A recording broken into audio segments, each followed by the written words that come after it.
Hello? Oh, Tom? Jack? Jack, what is there, a red alert on or something? Am I calling too late? No. It says that the hours are later here. Are you okay? Is everything all right? Not really. Hey, Tom, I need some help. When you think a speechwriter's gonna fix it, do you think that's the only problem? If I did, would I be calling you? Look, I'm sorry I missed your presidential campaign. I just thought it was nuts. It looks like the voters agreed with you. Maybe it was crazy. Anyway, now I'm supposed to be running again for re-election to the Senate, you know, and people aren't giving anymore. No, they are giving, but maybe I just don't want the money. I don't have anything to say. I feel tapped out. Well, get away from there. It's a snake pit. It's a hall of mirrors for narcissists. Get a long way away. Oh, I wish. But it's impossible right now. No, come on. It's always like that. That's always part of the problem. Are you offering me a place? Yeah, sure. You could come over here. Come on over. May not be the White House, but, you know, at least here you're wanted. I'm so glad I came here. I shouldn't have invited him.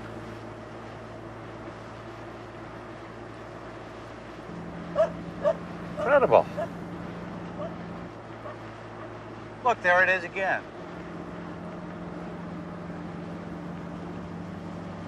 The Middle Ages got left behind on this rock. Time just moved on. There he goes again. That's him, all right. Always enthused and always ready with the right words for all occasions, as if everyone was still waiting for his opinion, as if life itself was one giant press conference.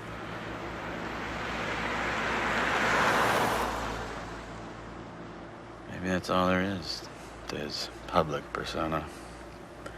Maybe I've been fooling myself these last 20 years. Always looking for the real guy behind the facade. Maybe the facade is the real guy. This is amazing. Sure it is. Everything's always amazing to this guy. God, why am I bitching all the time? Maybe it's just a premonition that this trip's gonna be a disaster. I can't say that I need Jack's company at this time in my life. I'm residing quite contentedly in my own midlife crises. Thank you very much. This is about as far away from Washington as I could possibly get. Thank you. There he goes. That's why he irritates me, and that's why I love him too. The states, the whole shebang. Behind the innocence, there may be a calculating politician, but behind the politician, there's an innocent. He's still American enough. He doesn't lie well at all. He means it. You want to stop the car and get out and take a look around?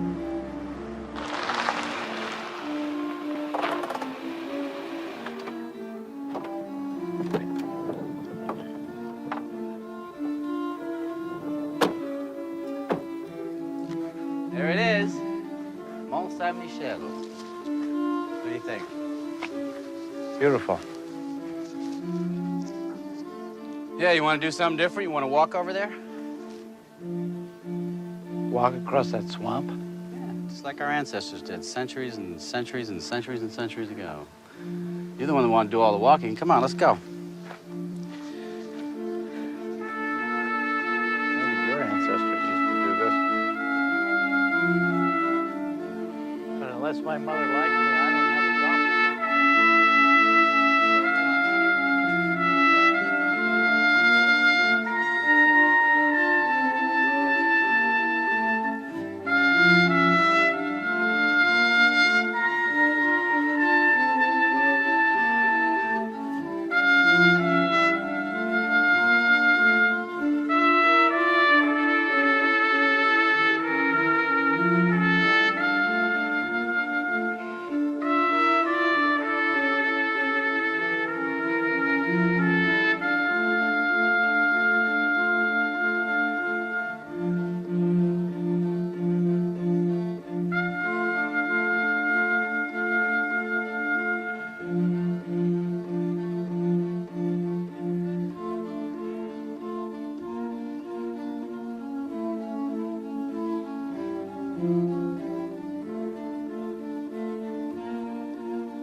So are we gonna do something today? I thought I'd finish my book. But you always have a book to read. I'm bored. Where's Roman? I don't care what Roman is doing. You know, I wanted to do something with you. I shouldn't have come. I should have just done something with Dad. Come on, kid. You just stayed cooped up in this medieval island, just reading your books. You know, you're not even aware of what's going on around you. You could be anywhere. It wouldn't even make a difference. You should just go out more, meet some people. Yeah, I will. I'm going. Bye.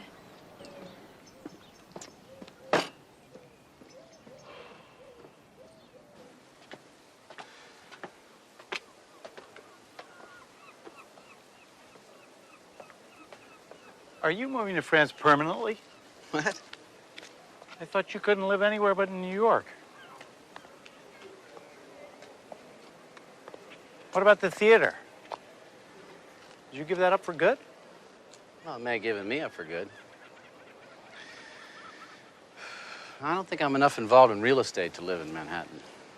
Or any other business, some other hustle, you know? I lived in New York when I was young inside of it. My friends and I were more interested in our work than in our investments. We weren't invidious, we were nurturing. And then, you know, alimony, the IRS, being denied the right to parent my own child, custody. They brought reality in, and hey, who needs it? You know, when Richard Nixon got on that chopper in 1972, I think the fight went out of all of us, didn't it? The big business took over and set the agenda, and boy, when you buy into big business, when you buy into that, man, you got to emancipate yourself from your morals, or you live a life of squeamishness. Is this our same old argument? I lost my morals, did I? Just automatically by going to work on things and staying inside the system? Well, Jack, you're taking me a little personally. I was talking about myself. I was saying that I got a little squeamish, you know? You know, I know a lot of people that work at a lot crasser jobs than you do, and they're happy, you know? They're happy, they're healthy, they're not depressed, they enjoy the material blessings. Me, I couldn't handle it. I couldn't stand it. I just couldn't. You know, Confucius say of the 39 steps of escape, the best one's flight, so I fled. And here I am in France, where I can pull down my pants. I'm enough of a retarded romantic, I guess, to believe that France is still a place where you can get away and think. So I'll stay, I guess. Or I won't, we'll see. This place is like a fairy tale. How did we wind up here? I bet there's some secret plan of yours behind all this. You know, I bet I could say the same thing about you. No, I just thought you might like to come here to discover that precious quality that the world so desperately lacks. Yeah. Vision. Perspective. Perspective, Jack. This is why the dead are placed in the middle of the town among the houses. Death is a part of life, not separate from it. But you will see there aren't enough graves for all the generations of Monte Saint-Michelians, so every decade or so the bones are dug up so new bodies can be buried here. And since they believed you will need your bones again on Judgment Day, they placed them nearby in the charnel house. Ah, that's disgusting. I like cemeteries. And in the back there, in the church, there is a relic of a saint. What's a relic? Oh, maybe a shaving of the saint's fingernail or a scrap of the saint's gift. Tell me, Jack, how do you expect to govern these people, That's a good question. You know, there was an Italian premier once, this was just before Mussolini, somebody asked him if it was difficult to govern Italians. He said, difficult to govern Italians? No, not difficult. Only useless. You didn't say that on the 6 o'clock news. No, but I thought it night and day. Maybe that's why I lost. Anyway, did they really think that their bones would keep until Judgment Day? Well, you got to remember that for them, Judgment Day was right around the corner. They expected it almost hourly. Just like us. I wouldn't say so. Judgment Day for us is different. Not exactly. I think Judgment Day for us is an interruption, a violation, a break in our concept of time. The bomb, the big one, you know? Judgment Day for them was kind of the ultimate day off, not the ultimate off day. They didn't have clocks. There wasn't any mechanical time. Time was season to season, dawn to dusk, Sabbath to Saint Day, and everything led towards Judgment Day. Judgment Day was the reason that everybody was alive in the first place. Judgment Day was a day of deliverance. It's kind of like, you know, Sunday when you get the times delivered. Time was sacred. They'd ring a bell in the morning, they'd ring a bell in the evening, and those moments would change a little, but basically, the rhythm of their era was so different from ours that I don't think that we could even imagine it.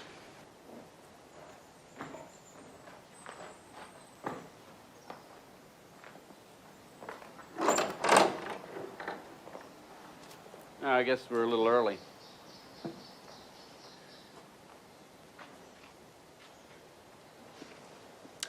No saint stands alone.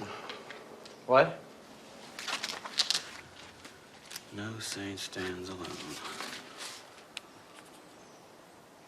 Every time I come here, these lines come to me, God knows from where. It sometimes takes me weeks, even years, to figure out what the hell they mean. Did you ever read any of the books that I sent you? No, I'll tell you, not since you stopped thinking about coming back to help me with my speeches. Did you ever read any of the speeches I sent you? Oh, I tried. I mean, you know. The old attention span is not what it used to be. That's true, mine either. I don't have any attention anymore for anything that's not specific. Poetry just confuses me. Yeah, politics. Politics confuses everybody. Including its practitioners. But I know what no saint stands alone means. Oh, yeah? What?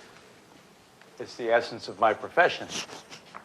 Because between every politician and his own point of view, there's always 3 fat cats, 2 PAC lobbyists, half a dozen microphones. No man is an island. Entire of itself, every man is a piece of the continent, a part of the main. Therefore, never send to know for whom the bell tolls. It tolls for thee.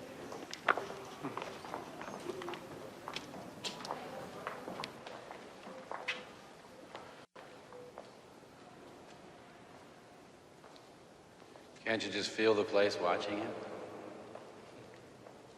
Yeah, it makes you feel pretty small. Yeah, it was supposed to. The individual in the human body was supposed to feel small, dwarfed, denied all independent existence. We lost some of the sense of being all one. But we got our freedom. That's not a bad trade-off, really. I don't know. Still don't know if it's worth it. If we haven't lost more than we've gained, all I ever hear anybody talk about today is themselves. I wrote a poem once. It's titled, "The Stones Speak, I Am Silent." Well, at least you're free to think what you want and do what you can about it. Think of the poor guy who had to carry the stones up the hill to build this place. He didn't have any say in his life at all. Or try running for office someday. You won't feel so bad. Someone else sets the agenda. Someone else sets the schedule. Somebody else decides what you can say and what you better not say. Talk about losing yourself. People have been known to forget their own names. Maybe you're too smart to be president. Yeah, a television correspondent told me that once. What'd you say? I got a little steamed. I said American voters want their leaders to be dumber than they are. They figure they'll do less harm that way, and that it's an expensive form of cynicism. You said that on TV? Yep. Maybe not so smart after all.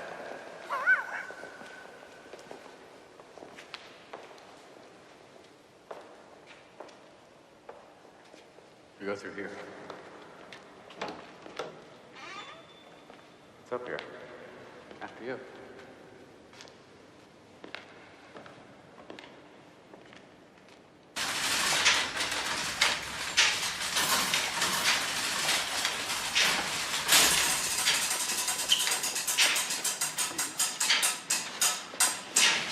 Look at this, look at this, look at this. This thing has been functioning for hundreds of years.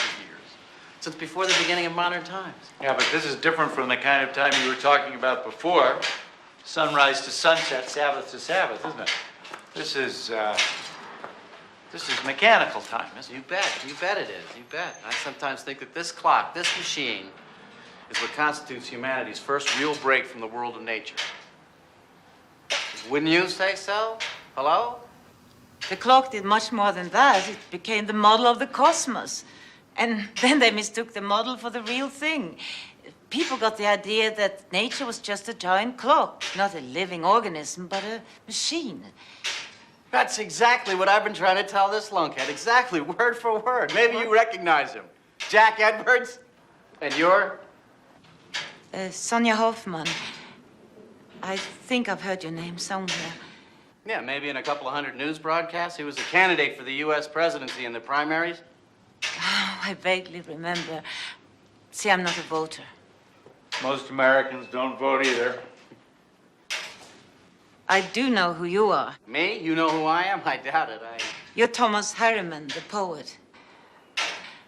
Well, yes, I am, but wait a minute. Let me get this straight. You recognize me, a poet whose latest work sold all of 12,000 copies, but you do not recognize this gentleman who was a presidential candidate in America? My God, woman, what's happened to your values? What do you do? I'm a scientist, and we do occasionally read poetry. As a matter of fact, I'm doing a lot of it these days. I'm on a sort of sabbatical. I'm an ex-physicist, an ex-American resident, an ex-voter. Ex-wife? This is very upsetting.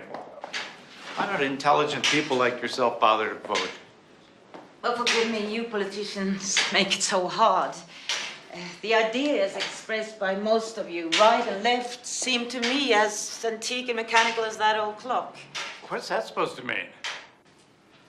Well, if I was to explain that, I'd have to go all the way back to Descartes, if you remember him. Yeah? To be or not to be?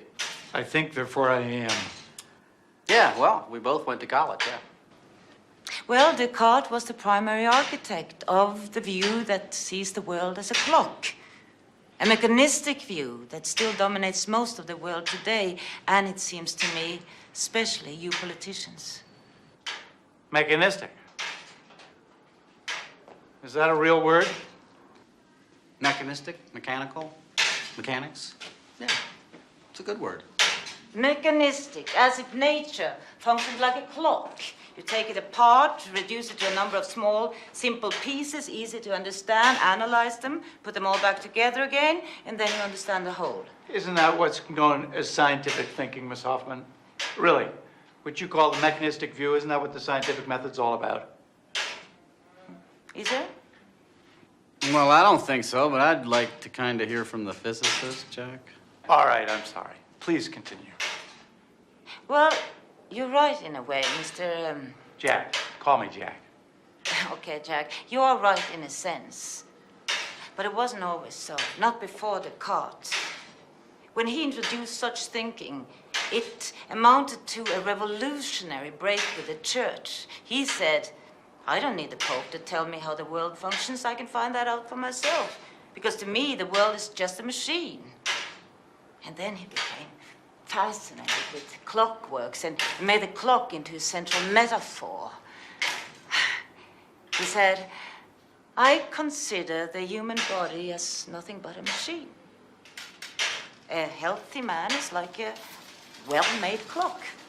A sick man is like an ill-made clock. Well, the metaphor seems a little clumsy now, but it worked, didn't it? Yes, so successfully that scientists came to believe that all living things, plants, animals, us, are nothing but machines. And that's the fallacy. It carried over into everything, arts, politics. I don't know. It seems to me that most people don't even remember who Descartes was. I'm sorry. I guess I just don't follow you. But he'd like to. If you could just break it down into 30-second media bites, that's more what he's used to. Very funny. All right, what is it that I don't recognize? What's so bad about Descartes? But there's nothing bad about Descartes. In fact, I think Descartes is wonderful. He was a godsend to the 17th century. But times have changed since then. We need a new way of understanding life. That pendulum, for example, has long since been replaced by a tiny quartz crystal. And these magnificent hand-forged wheels turned into a microchip the size of my thumbnail. That's how far modern science has left mechanistic thinking behind. But you politicians, you seem to have that clockwork still ticking in your head.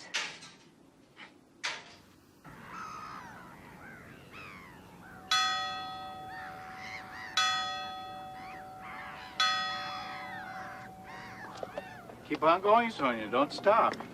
Who knows? You may just have that vital piece of information that we Pauls, venal and stupid as we are, have been missing out on all along. Well, there you go, thinking in terms of pieces.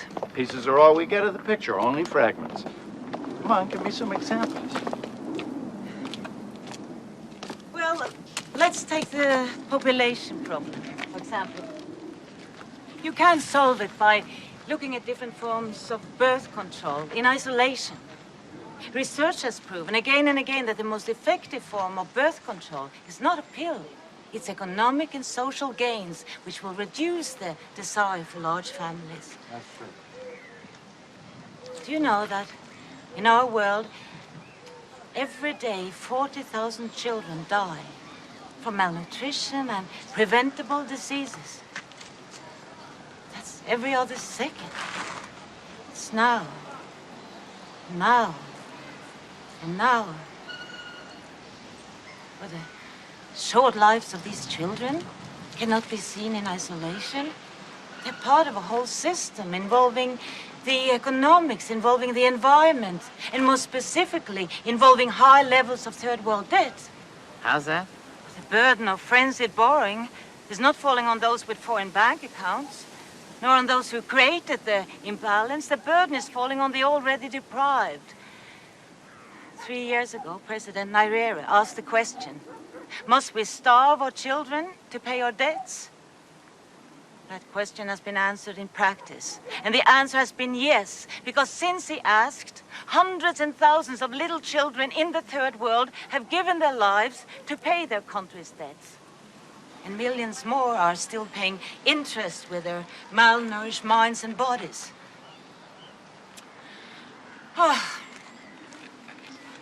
Take Brazil. Do you know that they are destroying the Amazon rainforest at the rate of 1 football field a second? Now. Why? They're trying to pay their national debts with cattle and land speculation. They don't even have time to sell the timber, so they're setting fire to the woods. And our barren forests are one of the main causes of the global warming, the greenhouse effect.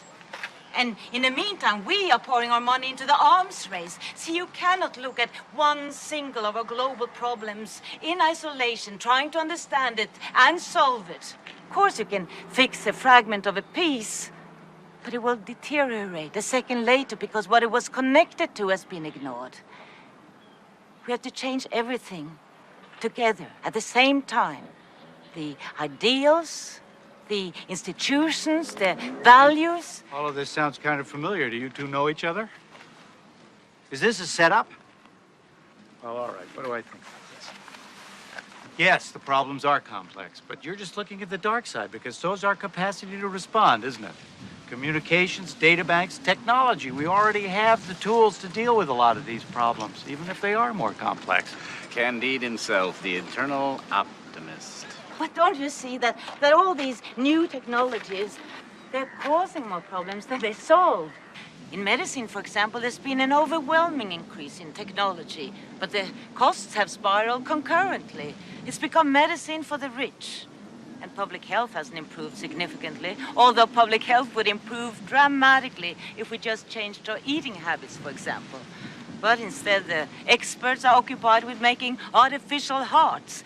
But if our agribusiness had fed us better instead of chopping down the rainforests in order to make cattle ranches, in order to produce more and more red meat, which is one of the direct causes of heart attacks, then maybe we wouldn't have to spend so much of our money on artificial hearts, and so on and so on. Well, this is all examples of interconnectedness. But Sonia...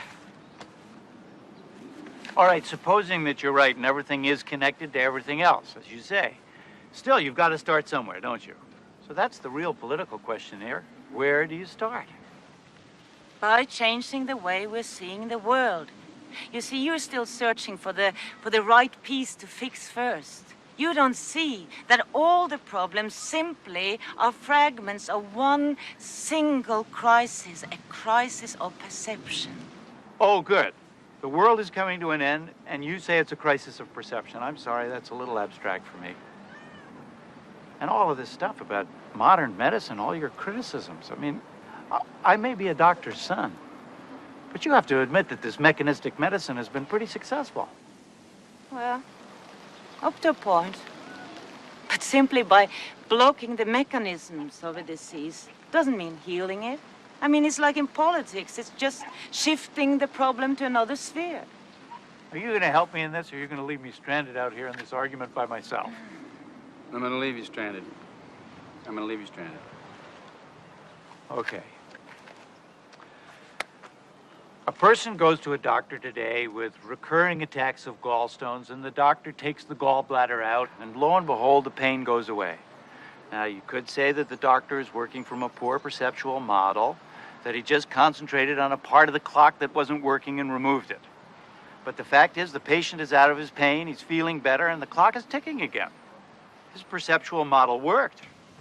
But is everything that works good for the system? Oh, come on, Sonia, that's disingenuous and not at all useful when applied to politics, which is, after all, a system that is based on people.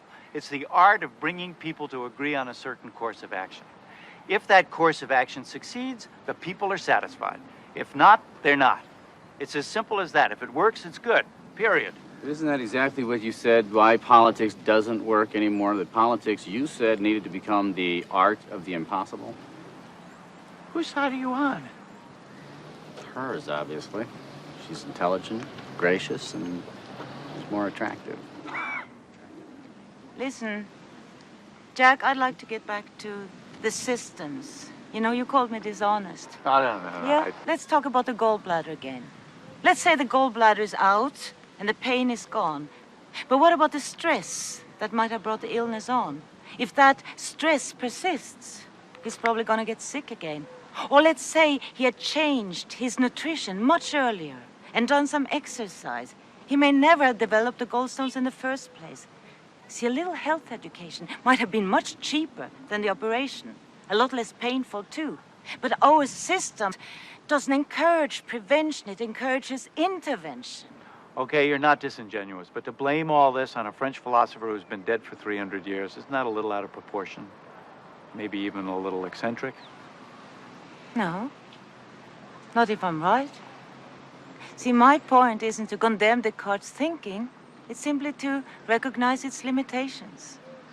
Might have been extremely useful to perceive the world as a machine for 300 years, but that perception today is not only inaccurate, it's actually harmful. We need a new vision of the world. What's that quotation? It's foolish for a society to try to cling to its old ideas in new times, just as it's foolish for a grown man to try to squeeze into the coat that fit him in his youth. Something like that. Thomas Jefferson. Maybe you're not crazy.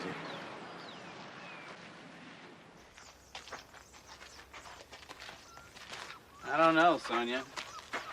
This new vision of the world might just be some sort of millennium madness, some kind of St. Vitus's dance of the mind as we approach the year 2000. No, everybody's aware now.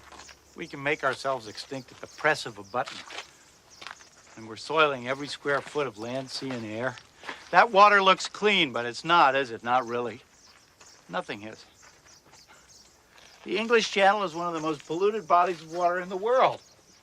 And the oysters around here are famous, aren't they? Soon they won't be safe to eat. Not only that, this water is radioactive, contaminated by a nuclear plant a few miles from here. Yeah, I read about that too. Politicians can read. They know all about these things, and some of us think about them every day. I know I do. But we have to deal with a different set of constraints, different kinds of interdependence than the ones you're talking about. Let's say it turns out to be true, that what you said is true. Cattle are brutally treated, loaded up with chemicals, too much red meat is bad for you, and the landscape's being wrecked by overgrazing. Let's say all that turns out to be true. So for good health and 100 other reasons, I help enact a tax on the consumption of red meat. the way we tax tobacco to make people think twice about that kind of consumption. What a wonderful idea. We could do cancer and heart research for the revenue. Yes, and I'd have 50 lobbyists pounding on my door while 100 different meat producers, political action committees poured money into my opponent's campaign, and my switchboard was lit up all day long with calls from senators and representatives and governors of all the meat-producing states. But okay, Sonia, just for you, let's say that I take all that on. As Sam Rayburn said, every once in a while, a man ought to do something just because it's right. But if, on top of that, I come out against a few weapons programs and try to do something about acid rain and sponsor a bill supporting increased funding for solar energy, you know what? By the next election, anybody who would run against me, and I mean anybody, would have the combined funds of all those people to defeat me, and he would, too. And I'm not even saying it's wrong. Because when you get that far out in front of public opinion, that's the way they let you know. So I do what everybody else does, from the lowliest congressman right on up to the President of the United States. I pick a few crucial issues that I think are crucial, a part of your whole, and I persist and persist until I get somewhere if I'm lucky. And for the rest, I mark time. I wait. I go along. I trade off. But this is why I don't vote. Excuse me, it's what we've been talking about. You get people to eat less red meat, and then you do something like paying off the farmers, buying up surplus butter and subsidizing its price. So if we don't get a heart attack one way, you'll just find another way to give it to us. Well, I agree with you. We wouldn't contradict each other, or we wouldn't contradict ourselves so much if we didn't do things piecemeal. But, you know, there's something a little scary, maybe something even a little cruel about your theoretical exigency here. I mean, are you going to be the one who tells everyone what's good for them? Are you going to tell a farmer that there's something wrong with the goals that he and his family have pursued for generations and then, what, just shut them down? You know, maybe we are beaten up all day long by private interests, but at least our government is now stays close to what people perceive to be their needs. Look, the world changes faster than people's perception of it. Wouldn't it be a challenge for a great political leader to bridge the gap, to inform, to allow us to feel responsibility? Anyway, the people don't trust you politicians anymore. At your last election, only 50% of them even bothered to vote. Yeah, getting them back would really require a politics of the impossible. What a great campaign slogan. Where were you when I needed you? I'd vote for it. Oh, good. I get the poet vote. Ah, politics of the impossible. Yeah, you might get my vote, too. Great. Add to that the support of all well-informed but non-participating women living on medieval islands. I smell victory.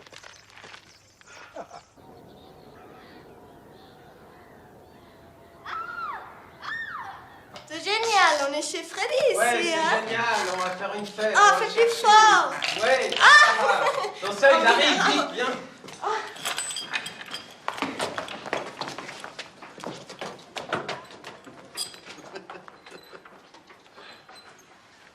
Why does that make me angry? Oh, probably because they don't want to have anything to do with us. They don't believe in us. There isn't really any reason why they should, Jack, except their own eventual aging. Nah, I don't even notice where they are. They think this is the movies, but this room is absolutely contemporary. Everybody's got a torture chamber now. They don't even notice. Are you going to say this is part of your crisis of perception, too?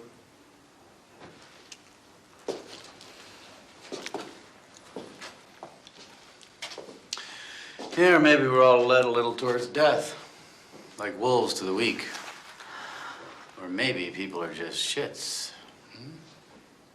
You'd like to blame this on Descartes. I'd like to blame it on anybody, but this is such a part of human history.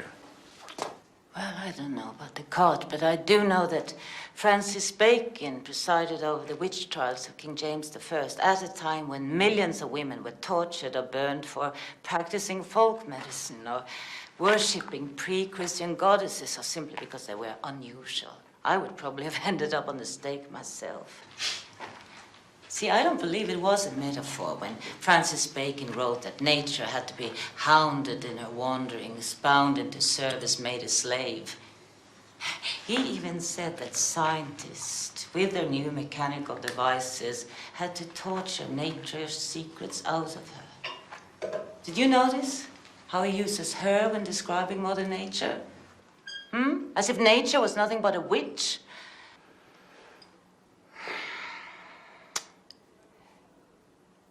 Yes.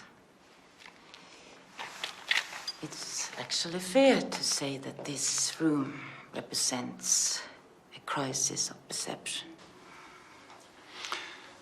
But this room was here for a long time before Descartes and Bacon. Violence goes on no matter how mankind understands the world, doesn't it? And exploitation. Of course, we'd all like to think it would be different if we saw things differently. But hasn't modern science, technology, business done exactly what Francis Bacon preached? Tortured our planet.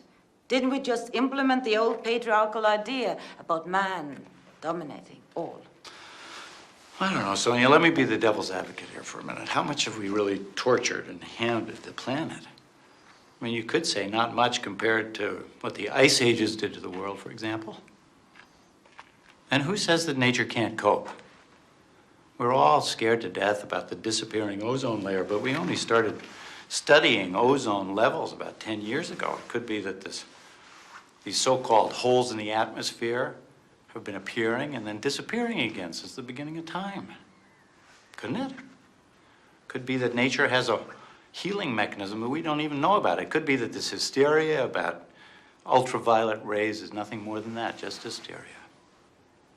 That's exactly what he said about the German forests only a few years ago. And look at them now.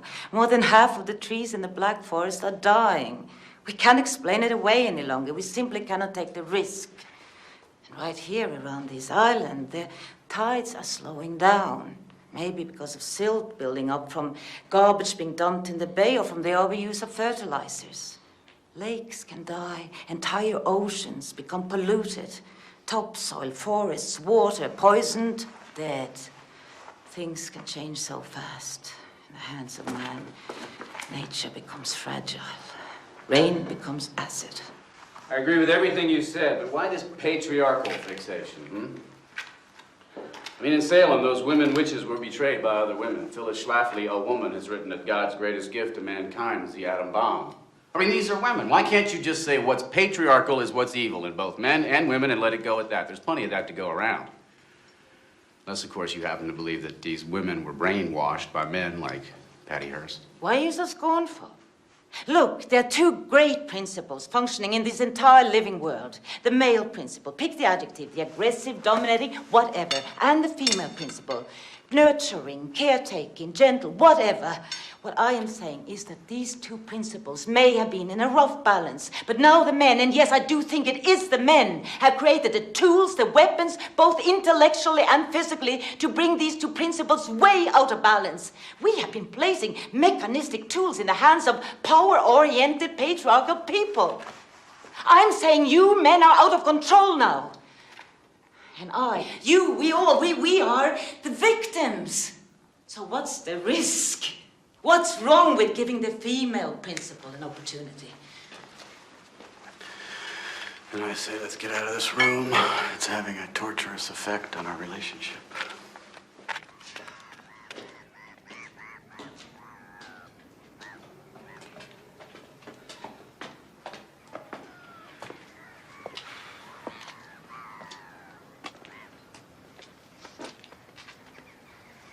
Look, Sonia, I'm sorry if I ruffled your feathers down there. I just,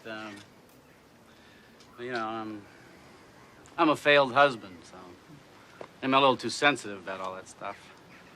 I'm also a starving poet and a bad teacher. And Jack here is another midlife casualty, except that his wife is still around. I don't know, maybe there's a connection in there somewhere for you. What do? I mean, what brings you to this far out and remote place? Well, let's see,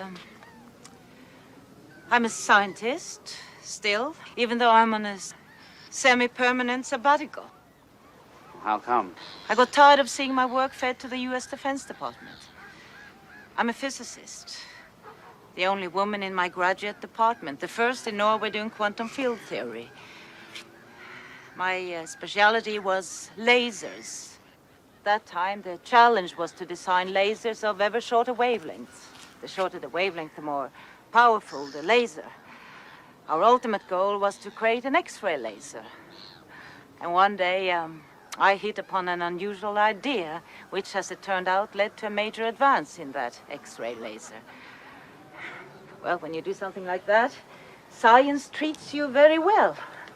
I got many attractive offers, first from Paris and then from the States, and I took them, finally working quite happily in Boston. Until one day, I discovered totally unexpectedly that my work was being perverted.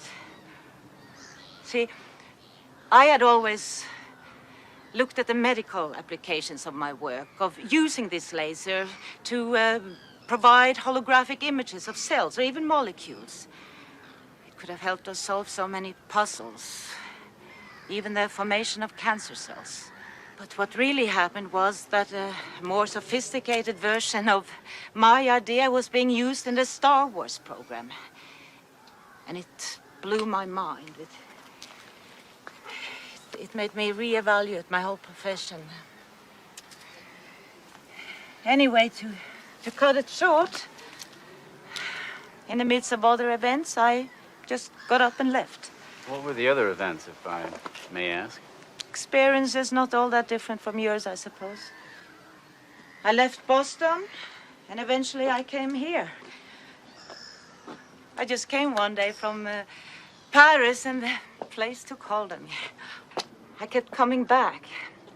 Well, there were weeks here when the storms chased the tourists away, and I had this place all to myself. I started to look at how my special knowledge of subatomic physics relates to the way I perceive the world at large. And I don't know, but I think that I have something to say after my time here. I don't know yet if it will fit into a coherent whole, but this is what I think about when I take my morning walks, which today, for some reason, brought me to you two. See, every morning I walk across the island, regardless of the weather, trying to understand its other language. The stones speak, and I am silent. Something like that, yes. That's from a poem, isn't it? Well, maybe, I don't know, you know. Do you ever write down any of your thoughts? Oh, yes, all the time. I'd like to combine my notes into a book and call it ecological thinking, as opposed to Cartesian thinking. Cartesian? Yeah, Descartes wrote in Latin. His Latin name was Cartesius, hence Cartesian. Really? I thought it meant map-like a map. No, you didn't. You thought it meant like a la carte. Yes, like a menu. Then his name would have been Menusian.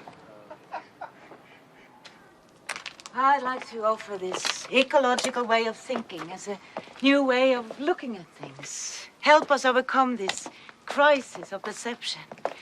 See, what I found here is that to think in an ecological way simply makes more sense of everything. It gives me a much firmer grasp of reality. It gives me strength.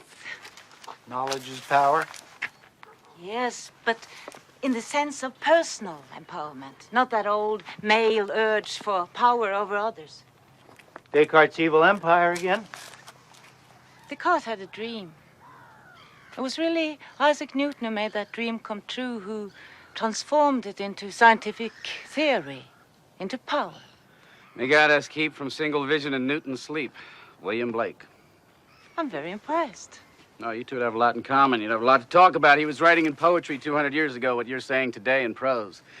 He hated Newton. He hated the concept of single vision. He dedicated his entire life to making art that denied single vision. Of course, the people of his time thought he was a crank.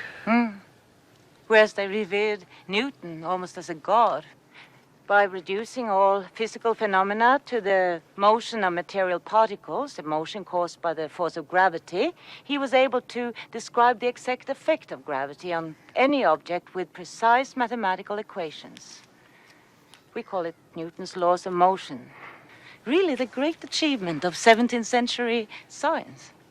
You mean all that stuff that I slept through in high school, like any good poet, all that square root of the hypotenuse divided by a pinch of magnesium, all that stuff? Well, in the right hands, or should I say, aroused minds, these equations seem to work beautifully.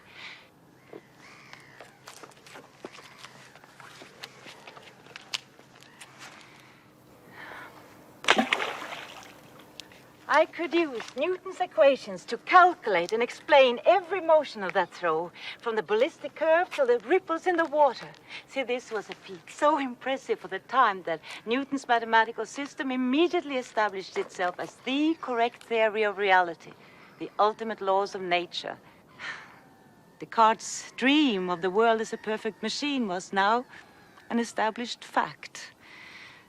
It brought with it such wealth of benefits for people. People could do things they'd never been able to do before. It was irresistible. And of course, the old notions of the world as a living organism was swept away. So what's wrong with Newton? Kit. Well, this is my daughter Kit and her friend Romain. Kit, this is Thomas Harriman. How you doing? And this is Jack. I'm Jack Edwards. Yeah, Jack Edwards. Nice to Hi. meet you. Hi. What do you think of this new ecological view of your mother's? That's okay. Kit is utterly bored hearing me talk about it. Yeah. Well, we're gonna go. Nice meeting you. Nice meeting Yes, you. nice Bye. meeting you. See you later. Have fun. See you later.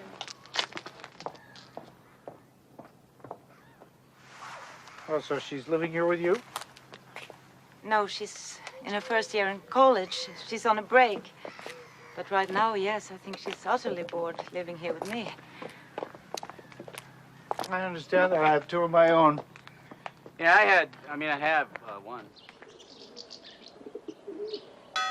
You know, it's no accident that Turner painted light when he did, or that light became the inspiration of the Impressionists. The nature of light became an obsession with the physicists, too. See, none of them could visualize how the light of the sun reached the earth. Why? What is the nature of light? To understand the nature of light, you have to know what matter is made of. I thought it was made of atoms. What's an atom? Well, Newton thought it was small, solid particles. But that's not what scientists saw when they observed atoms for the first time. What they saw was totally unexpected and shocking. You mean when they discovered that atoms were made up of even smaller particles, a nucleus with electrons whirling around it? Not only that, they were moving in relatively vast regions of empty space. That's what shocked the scientists up. Atoms consist mainly of empty space. What does that mean, vast regions of empty space? Atoms are tiny. Yes, they are. This is what's so hard to visualize. See, the size of atoms is so far removed from our ordinary sense of scale and proportion that it's extremely hard to get a feeling for the relative sizes and distances of their particles. Ask yourself, how many atoms are there in an orange? Now, to answer this, you'll have to blow up the orange to a size where you can actually see the atoms. You'll have to blow up the orange until it's reached the size of the Earth. The atoms inside of it will then be the size of cherries. Myriads of cherries tightly packed into an orange the size of the Earth. Wow, what an image. I'm serious. I was trying to shrink the earth orange back down to the size of an orange and imagine all those cherries whizzing around inside of it. It made me dizzy. This is a dangerous height to be dizzy at. But okay, you say that the atom is the size of a cherry and that in that cherry atom there's all this empty space. Well, what about the nucleus? There is a nucleus in there, right? I mean, how big is that? That's where we're going here, isn't it? Invisible is the answer. If we blow up the atom to the size of a football, the nucleus would still be invisible. If we blow up the atom to the size of a sphere that would fit into this room here, the nucleus would still be invisible. What if you blew it up to the size of this island? To the size of the rock we're standing on? Okay. We would blow the atom, the cherry, up to the size of this island. Okay, then the nucleus would be the size of a small pebble. Something like that. And the electrons would be much smaller still. We would have to look for them all the way down there at the edge of the island. And the whole space in between would be empty. Wow, that's fantastic. That's weird. That's even weirder than poetry. So what you're saying is that if there were a sphere large enough to contain this whole island, what it would actually consist of is a pebble and a few grains of sand. That's all this huge sphere contains. In other words, nothing. It's empty. But if this rock is made up of spheres like that, then what makes it so solid? Why can't I pass my hand through it? Why don't we fall through it? Yeah, why don't we fall through everything? Why doesn't everything fall through everything? Well, you see, this is the obvious question that physicists had to ask.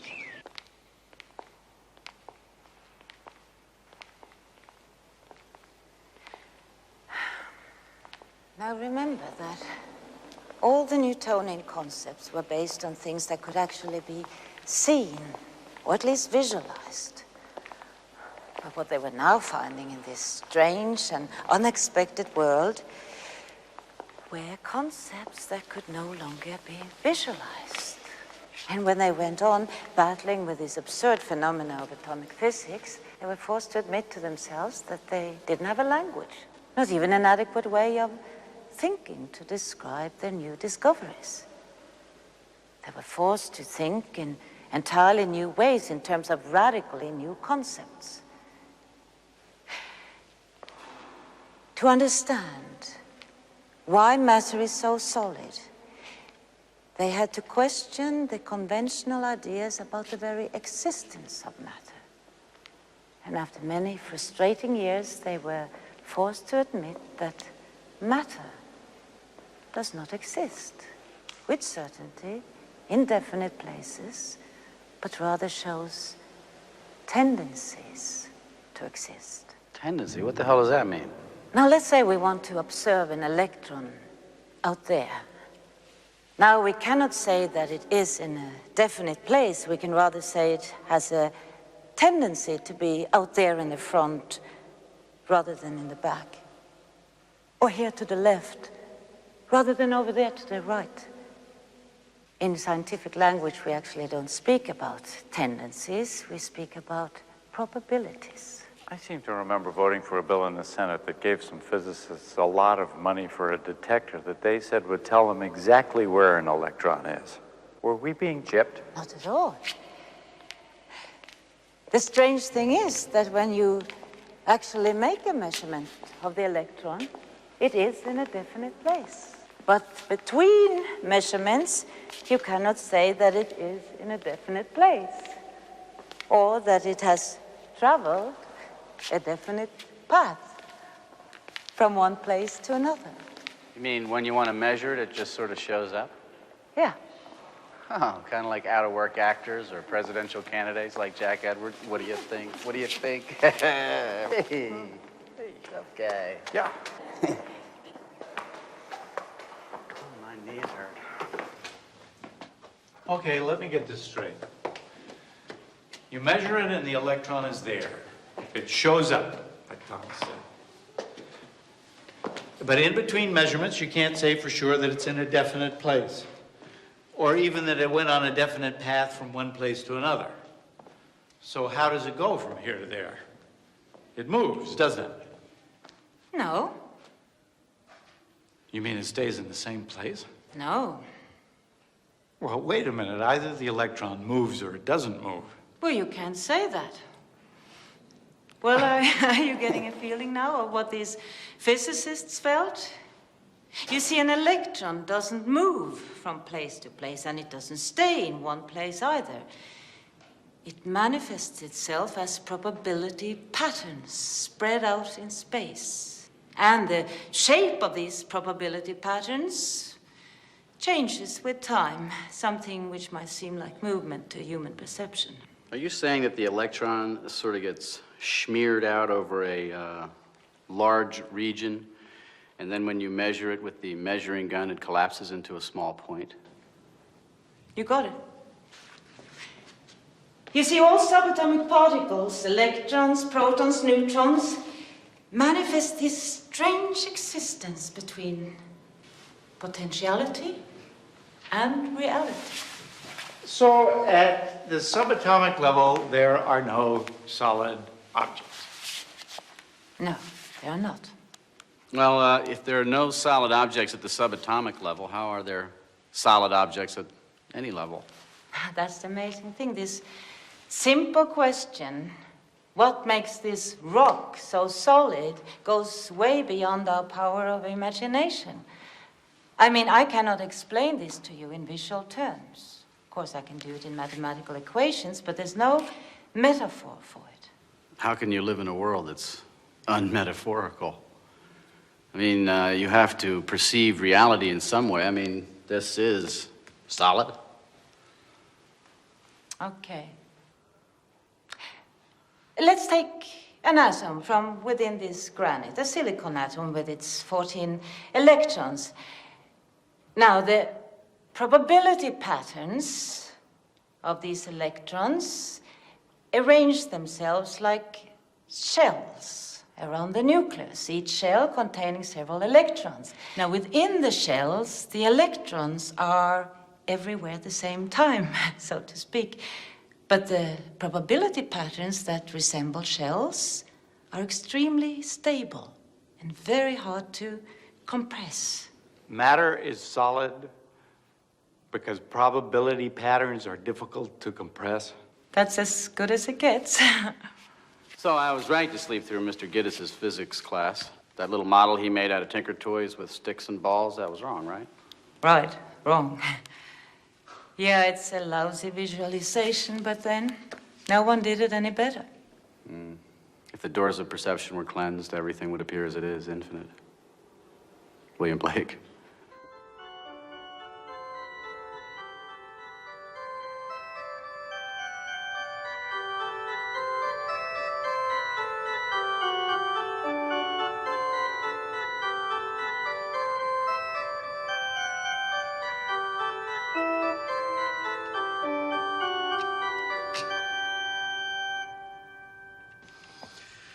So, Sonia, life's a bunch of probability patterns running around. Probability patterns of what? Of interconnections. What? Well, what I'm trying to say is that these probabilities are not probabilities of things, but probabilities of interconnections. See, Jack, that's what she was trying to tell you. See, we tend to think of subatomic particles as some kind of small billiard balls or small grains of sand. But for physicists, a particle has no independent existence. A particle is essentially a set of relations that reach outward to connect with other things. What are those other things, please? They are interconnections of yet other things, which also turn out to be interconnections, and so on and so on. You see, in atomic physics, we never end up with any things at all. The essential nature of matter lies not in objects, but in interconnections. Everybody knows the chord. It's a third, the most basic of harmonies. Carries with it a very distinctive feeling, no? And yet, its individual notes carry none of that feeling. Therefore, the essence of the chord lies in relationships. And the relationship between time and pitch Makes melody. makes melody. Relationships make music.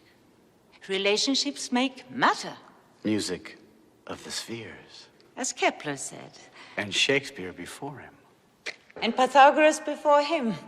Now, this vision of a universe arranged in harmonies of sounds and relations is no new discovery. Today, physicists are simply proving that what we call an object, an atom, a molecule, a particle, is only an approximation, a metaphor. At the subatomic level, it dissolves into a series of interconnections, like chords of music. It's beautiful. Yeah, but there are boundaries, aren't there? I mean, between you and me, for instance. We are two separate bodies, aren't we? That's not an illusion. Is it? Are you saying that there is actually a physical connection between you and me and between you and the wall behind you and the air and this bench?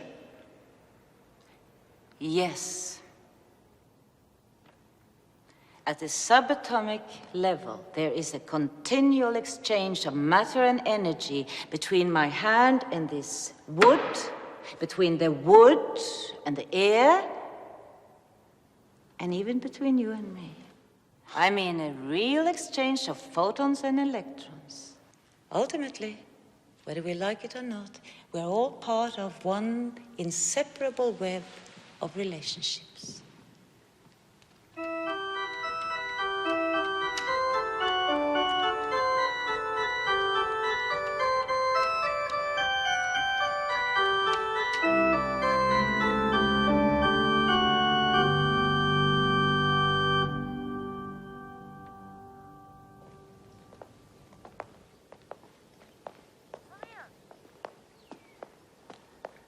How does all this explain light? Yes, finally. Light. Now, light doesn't need a medium, because although it travels in waves, it also travels as particles.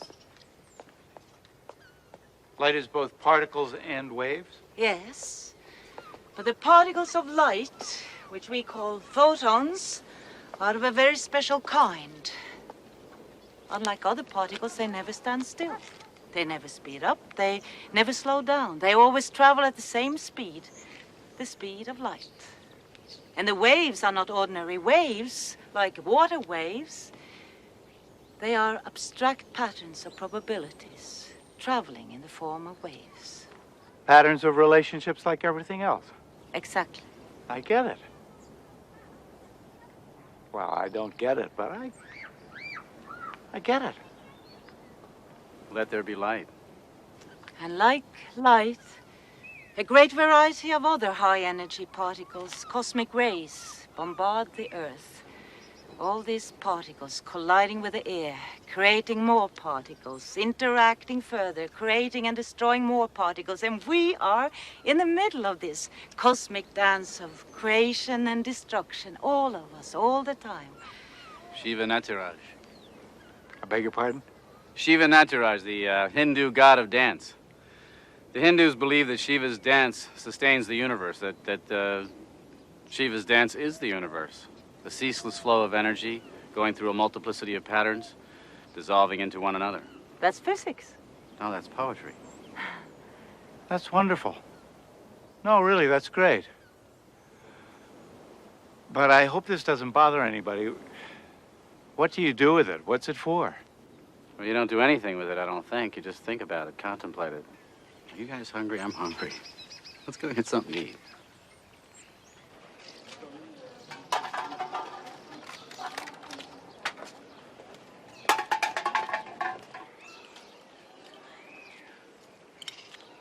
How can they do that here?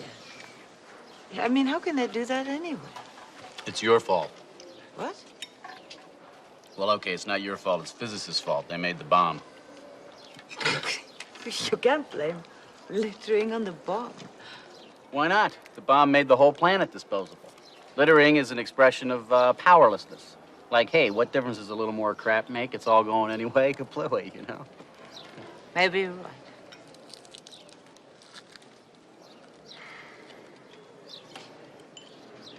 You know, I visited Hiroshima 10 years ago.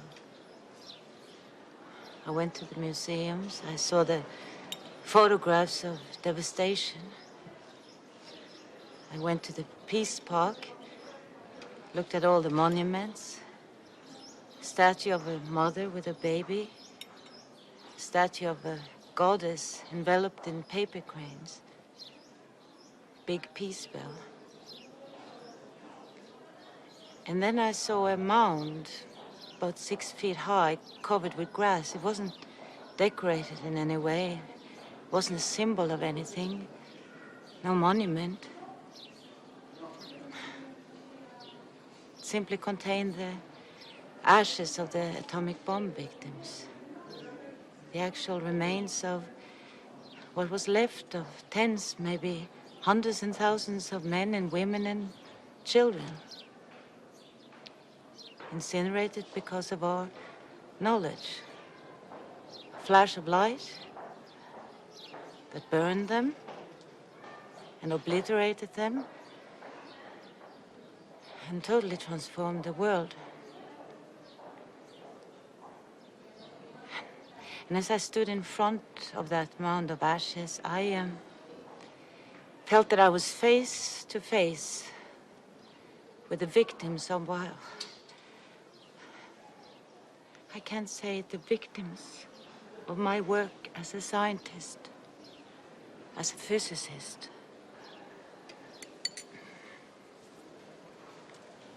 I cried.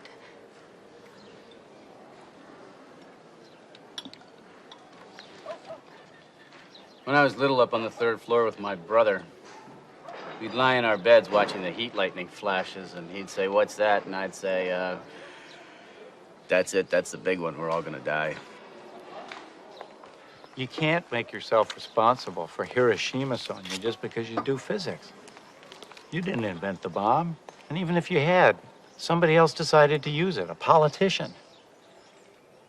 Oppenheimer said he felt he had blood on his hands, and he did invent it. But President Truman's answer was, who the hell does he think he is? I'm the one who ordered them to drop the damn thing. Even Oppenheimer wasn't to blame. Scientists are supposed to figure things out. It's up to the rest of us to figure out what to do about it. I'm sorry, Sonia, I was only kidding. Maybe littering is more an expression of poor toilet training.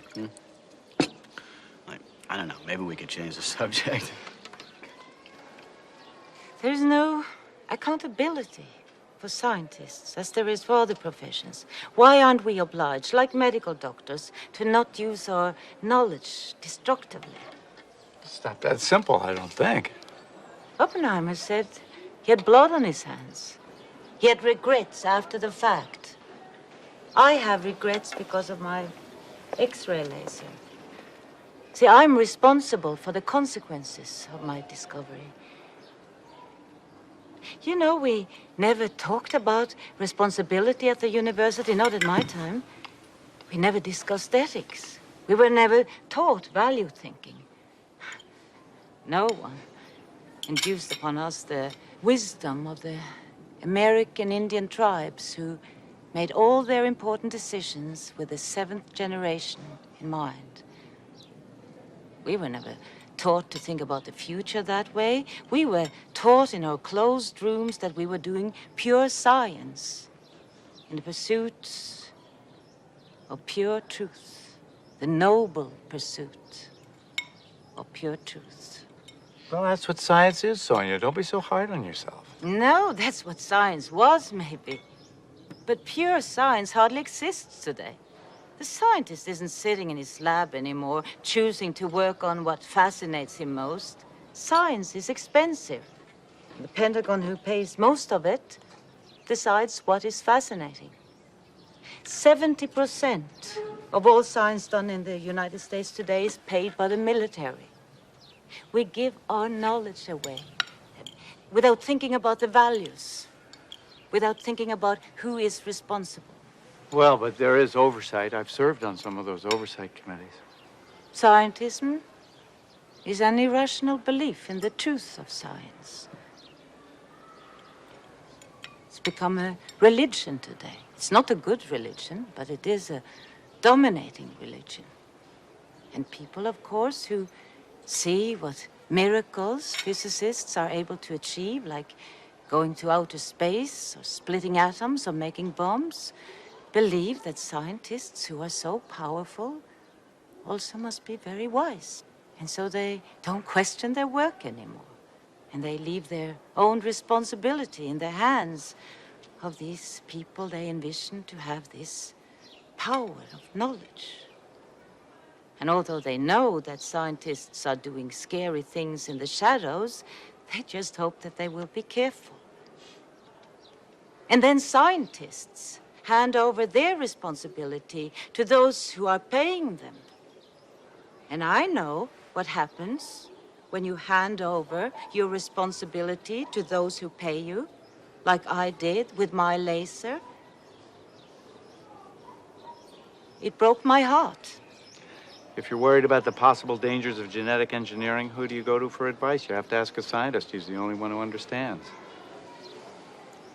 And you pretty much have to take his word for it, too, because often you don't know even what questions to ask. Science should welcome your questions, because science itself should question everything. You know, these oversight committees hold hearings from time to time where the public is invited to comment. Maybe you should be there. A person like you might be able to do some good. He's still running, only the Terminator can stop him. Should we get the check?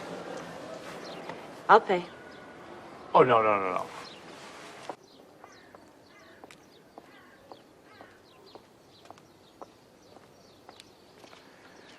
1968, Chicago, Democratic Convention. The cops are getting ready to charge the demonstrator, and I'm standing there next to this guy who I have never before seen in my life, and I say to him, well, I'm going home. And he says, don't go home, go into politics. And like a fool, I listened to him. That guy was Jack, who is today a conservative Democrat, whatever the hell that is. I was working for a delegate. I wasn't even a demonstrator. I was just trying to get into the hall. Then the cops charged the crowd. We all got tear gassed. I broke my nose. We all spent the night in Mayor Daley's jail. Whatever happened to all those people? Jesse Jackson got most of them. The rest of them went to sleep. I don't mean politically, Jack. The primaries are over, okay? I mean personally. I mean, whatever happened to them? Where do they go? Where do they live? What do they do? Well, I don't know personally, but politically, the Green Party got them, at least in Europe. Peace activists, the environmentalists, the feminists, the old student left. Peace. The Green Party got them all. What happened to them, really? I think it proves that ecological thinking is getting stronger and stronger. People who see the whole picture, who see that all these questions are related to each other. She's back. Yeah, and Gorbachev? Gorbachev, was he at the Chicago demonstration?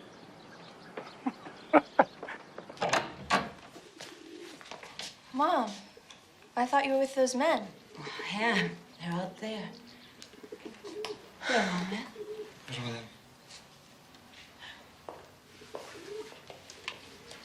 We're going to the beach. Changing my shoes.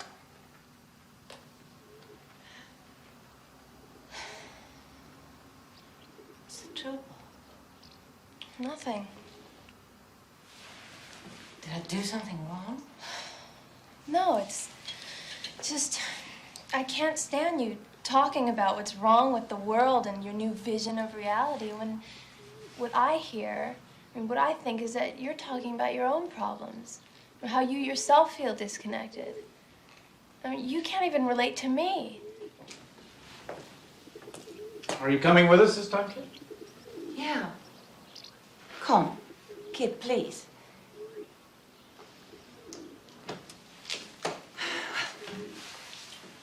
Do you mind if I go? No. Mom, I like Jack. Be real with him. Don't bore him to death. Kid, he's a married man. It could do you some good.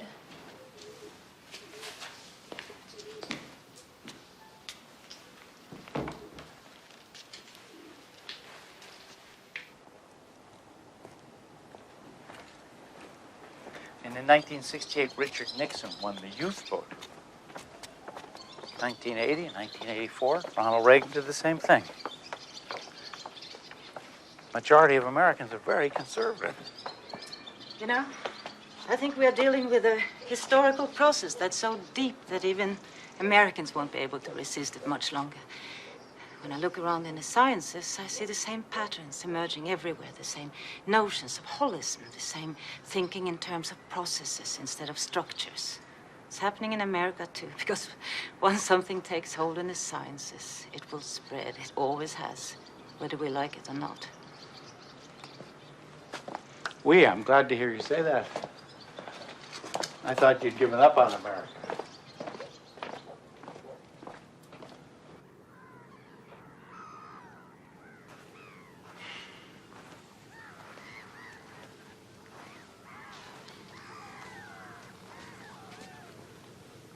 What's wrong with him?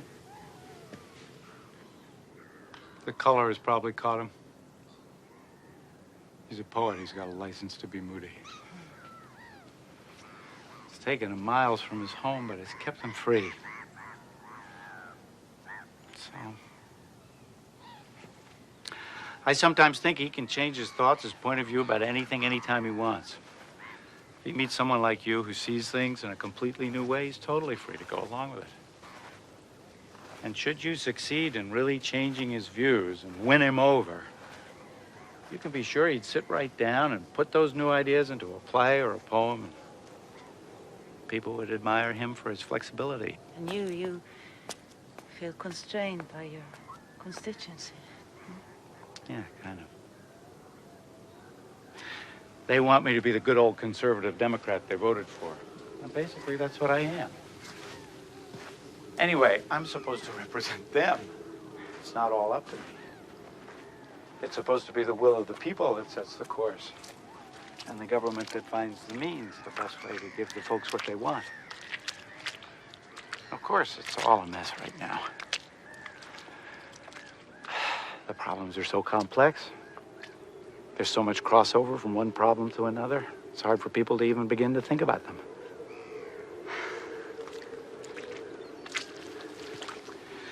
But still, I think Thomas Jefferson was every bit as great a mind as Isaac Newton was.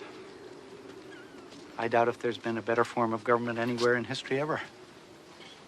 And of course, getting into politics is nothing to be ashamed of. To me, it's still the biggest challenge there is. But things are changing faster and faster every day.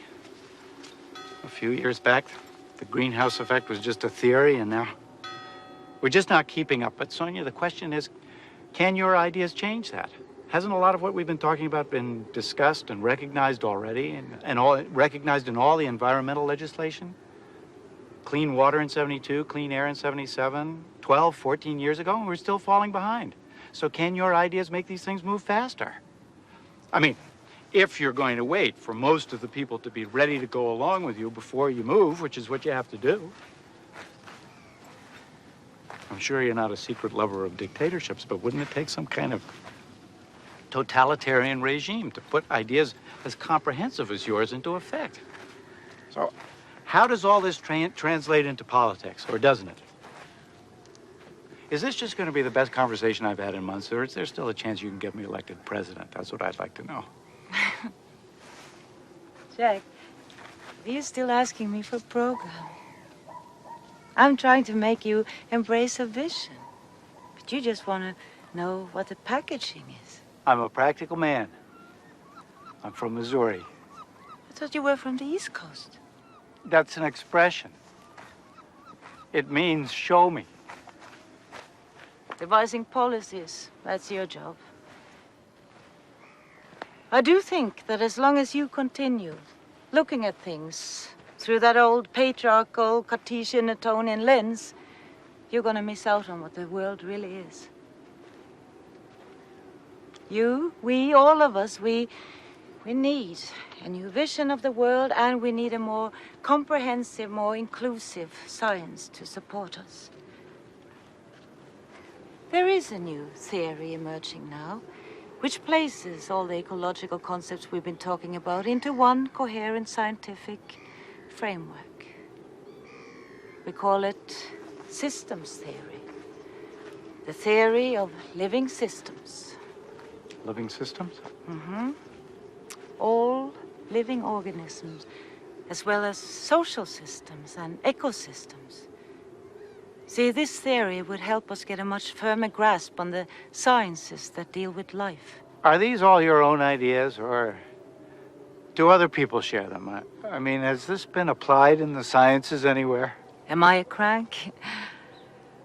It's okay, Senator. This is real science.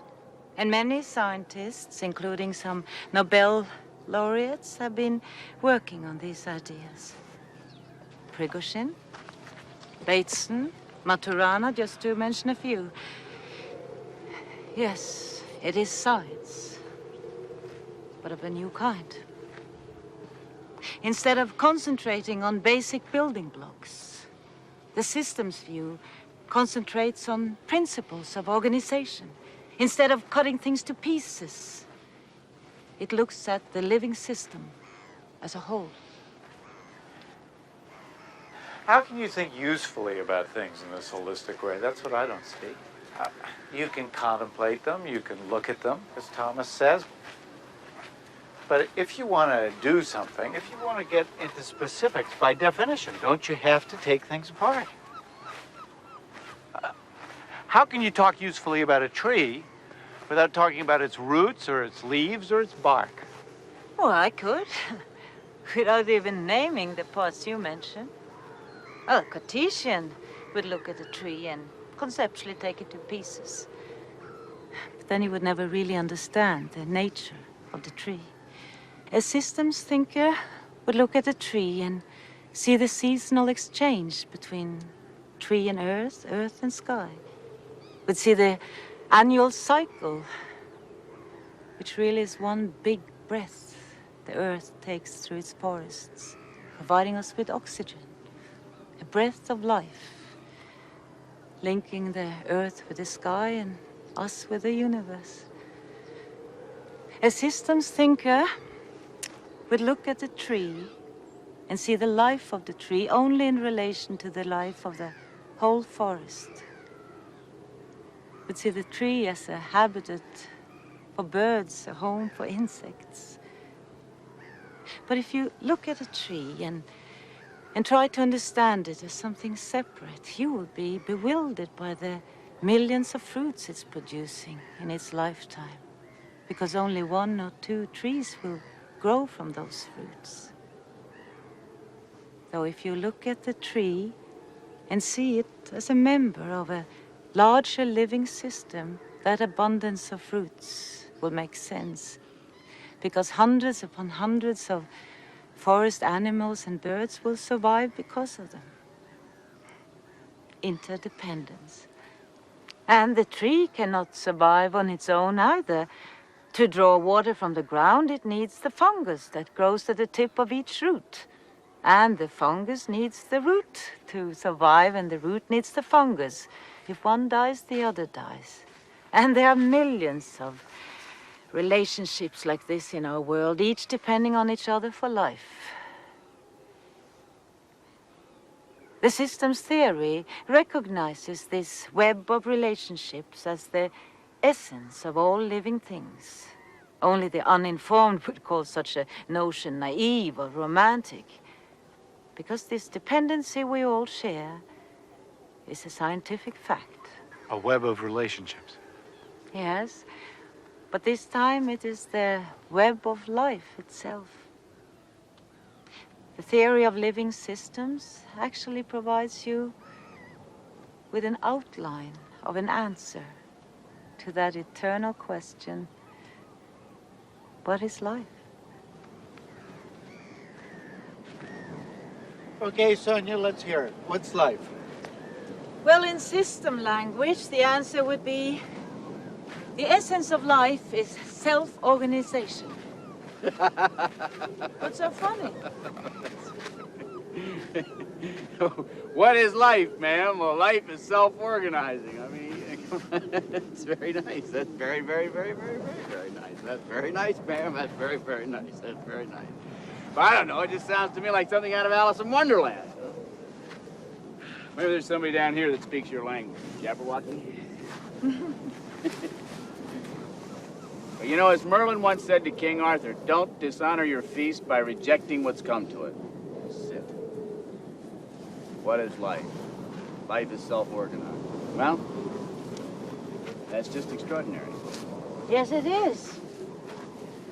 And it means something specific, too. It means that a living system is self-maintaining, self-renewing, self-transcending. What does self-maintaining mean? Well, it means that a living system, although depending on its environment, is not determined by it. Take the yellow fields of rye around this island. With all the rain here, those fields should be green all year round, but every summer they turn yellow. Why? Well, to use a metaphor, each plant remembers that it originated in the hot and dry climate of Southern Asia. It remembers, and not even a dramatically different climate can change its inner workings. Self-maintaining, self-organizing. I see. What about self-renewing? What does that mean? Take us. Like all living organisms, we are constantly replacing ourselves in continuous cycles.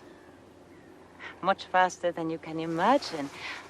Your pancreas, for example, do you know that it replaces most of its cells within 24 hours? That means that you wake up with a new pancreas each morning and a new stomach lining as well. And your skin, do you know that your skin falls off at the rate of 100,000 cells a minute? Do you know that most of the dust in our homes consists of our own dead skin cells? That'll get into a poem.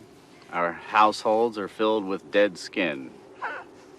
But at the same time, as all these dead cells are being shed, just as many are dividing and producing new skin. That's self-renewing. As Heraclitus once said, a man can't step into the same river twice. Sonia says a man can't shake hands with the same man twice with the same hand, right? Yes and no. Though most of our cells are being replaced, we do recognize each other because, you see, the pattern of our organization is still the same. That's one of the important characteristics of life. Continuous structural change, but stability in the pattern of the system's organization. And that's all there is to life? No, there is self-transcending. See, self-organization is not only the living systems maintaining themselves and continuously renewing themselves. It also means that they have an inherent tendency to transcend themselves, to reach out and create new forms.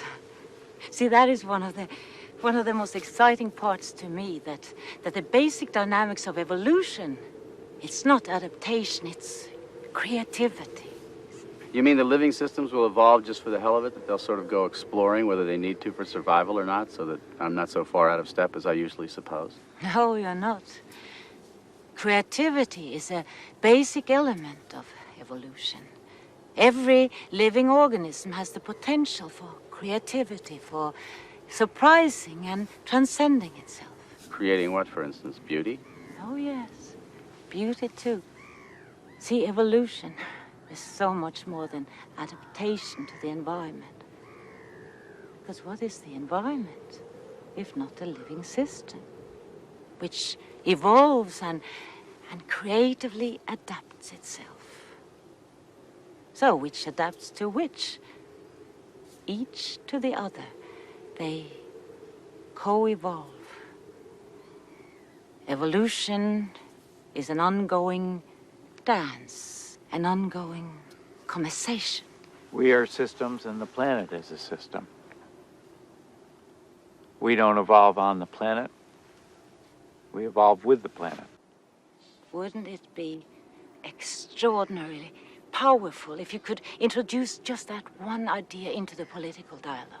Yeah, Jack, there might be something in this for you to renew your candidacy. Well, as for Sonia and myself. I bet you're going to say that it was my destiny to come here and meet Sonia and listen to these ideas. What am I going to do about this? I come from a country where they use 40% of the world's resources to support 6% of the world's population, which makes the population so happy and peaceful that we're the world's biggest drug market. Half our teenagers contemplate suicide, and 1 in 5 girls has tried it. Would a systems thinker give nuclear energy a second thought? We're up to our necks in it, and all of its waste. And the most important issue of what you've just been saying is the obsessive pursuit of growth. Now that has to stop. I know. I've been all over this 100 times. Obsessive growth, pathological growth, destructive growth. But how are you going to get anybody to accept it? What am I going to do? Where do you start? We have to give importance to the next generation. And the next. See, it was only when we fail to include them in our scientific theories and in our pursuit of growth, that we placed all living systems in jeopardy. Just contemplate that horrifying fact that we are leaving to our children the most poisonous of wastes, plutonium. It's going to remain poisonous for the next generation, and the next, and the next. In fact, it's going to remain poisonous for 500,000 years. We should never have accepted that theory, knowledge is power. We should never have accepted the idea that what's good for General Motors is good for America. We need a sustainable society, one in which our needs are being satisfied without diminishing the possibilities of the next generation. You're asking me, what should you do? I don't know what you should do. You know what you should do. I know that what worked for me was to come here, be quiet, and take one thing at a time, think one thought to its end. Now, that was my first real step. Telling you was my second. You can't pass the buck that easily. How about doing something direct about this? How about helping me? How about joining my staff? What do you mean? I don't know. Finding a way to get these ideas of yours into the political mainstream. You say it's urgent, you say the ideas are practical, I'll give you a chance to prove it. Of course, it'd be frustrating work. You'd have to watch a lot of lying and wheeling and dealing. You'd have to learn how to compromise, too. You'd have to get your hands dirty. Well, I get them dirty the way I want, here. In my ivory tower, where I can sit and think. Something that Jack, with his tenacious pursuit of the common good, not to mention his own career, just doesn't seem to understand how an individual can want to get away. A long, long way away. Thousands and thousands and thousands of miles away. So that you can have the luxury of being a voice crying in the wilderness instead of being one of many voices trying to be heard over the clamor. Believe me, I can appreciate being here. I can understand why that'd be nice. I see the pedestrian nature of political work, but look, if you're gonna say no, don't say anything. Just think it over.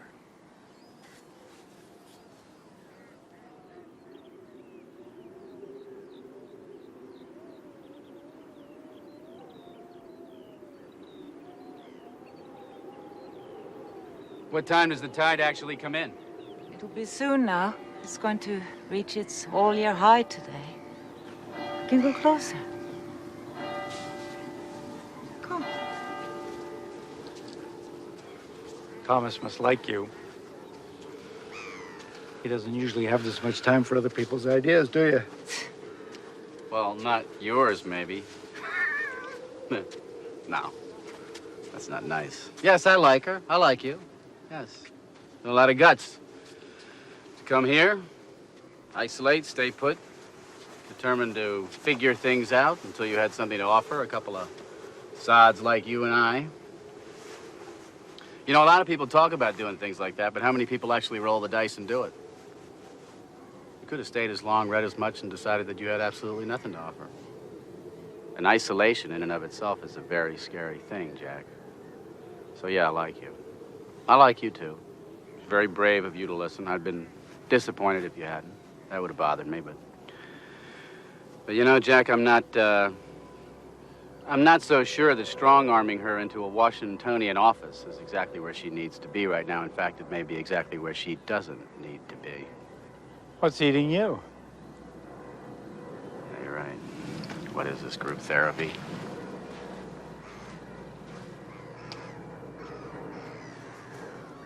All of this is covered in water when the tide comes in, isn't it? Oh, yes. Including the pastures. Must take a special breed of sheep to be able to graze around here at all with all this salt. And how could the grass grow without the manure and the sheep grazing on it? And I wouldn't be surprised if the people around here have a taste for salty lamb, so the people are in it too. The sea, the grass, the people, the sheep. You ask me what the lobster is weaving down there with its golden feet? I tell you, the ocean knows this. You say, who is the Estadia waiting for in its transparent bell? I tell you, it's waiting for time, like you. You say, who does the macrocystis algae hug in its arms? Study it. Study it at a certain hour in a certain sea, I know. You question me about the wicked tusk of the narwhal, and I respond by describing to you how the sea unicorn, with a harpoon in it, dies. You inquire about the kingfisher's feathers, which tremble in the pure springs of the southern shores. I want to tell you that the ocean knows this, that life in its jewel boxes is endless as the sand, impossible to count, pure, and the time among the blood-colored grapes has made the petal hard and shiny, filled the jellyfish with light, untied its knot, letting its musical threads fall from a horn of plenty made of infinite mother of pearl. I'm nothing but the empty net which has gone on ahead of human eyes, dead in the darknesses, of fingers accustomed to the triangle, longitudes on the timid globe of an orange. I walked around like you, investigating the endless star. And in my net during the night, I woke up naked. The only thing caught?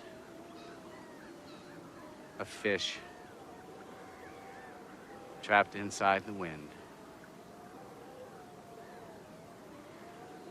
Pablo Neruda. Pablo Neruda!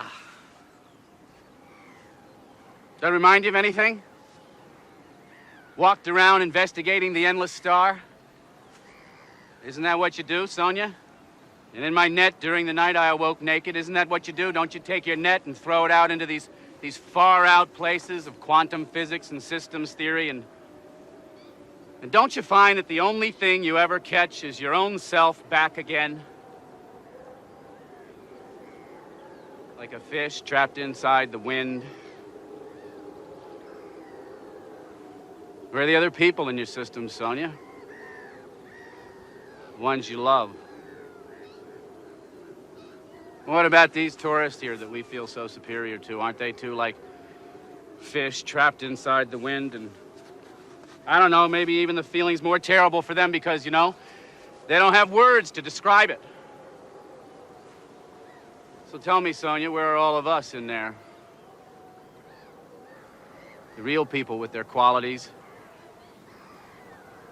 their longings, their weaknesses. Where are you inside there, Sonia? Where's Kit?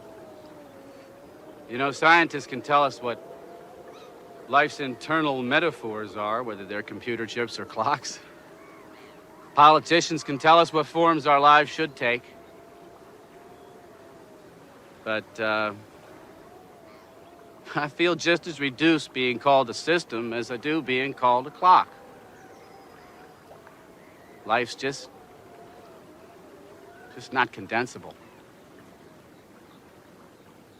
You know, one group of people uses one set of words to change the world, then another set of people come along with a different set of words to change it, and I don't mind, you know, it's all the same to me. I don't mind a bit. It's like the seasons changing. And I like you. I like your timorous courage. I like the fact that you want to make the world a better place. God knows it could use it. And I like my silly friend Jack, who's crazy enough to think that he wants to be president of the United States. And as for me, don't mind me, I'm a fool. But remember, life feels itself. Life feels itself. Differently, perhaps, than all your words for how to manage it. And even with the best intentions in the world, you'll go wrong if you forget that life Life is infinitely more than yours or my obtuse theories about it. Healing the universe is an inside job. And you've helped me. And I love you. And I love you too. I love you both. Water. What a day! What a day!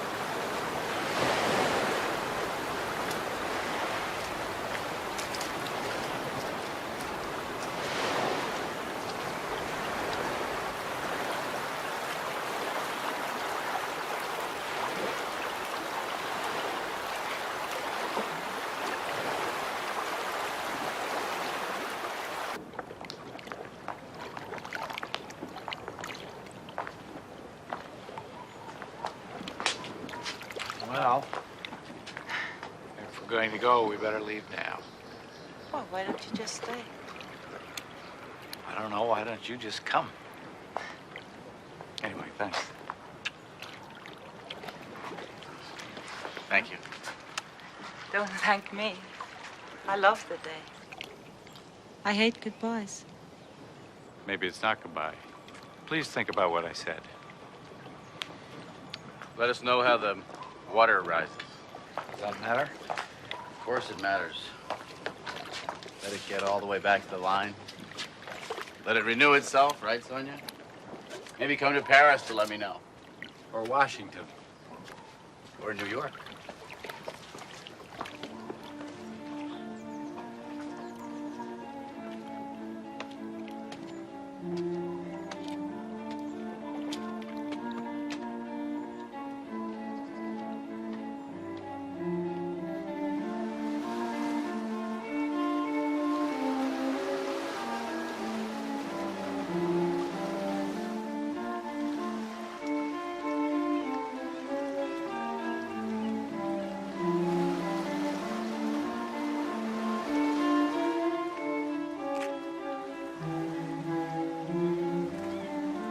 Where are the other people in your system, Sonia? The ones you love.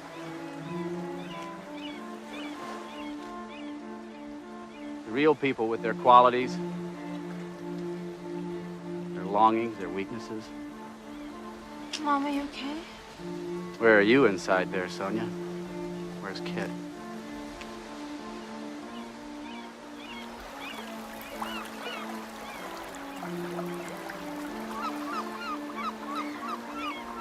What are you thinking?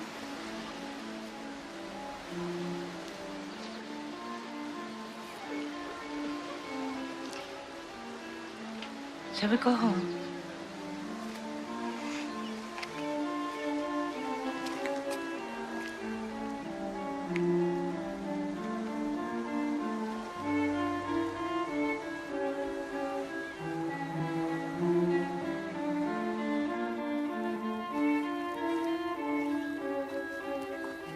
I feel like my long weekend in France has just come to a close.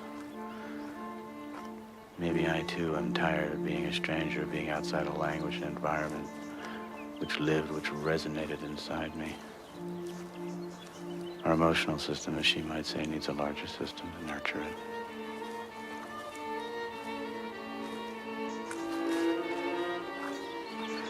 Doesn't make any difference. You're locked in with the people you know. You need to belong somewhere. He was right, of course, about damn near everything. Even the parts I didn't understand felt right. So, should I just go with it? Is this one of those turning points?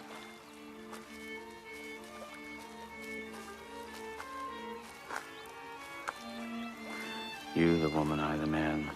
is the world, and each is the work of all. There's the muffled step in the sand, the stranger, the crippled wren, the nun, the dancer, the angel's wing over the walkers in the village, and there are many beautiful arms around us and the things we know. I don't know how the rest of the damn poem goes.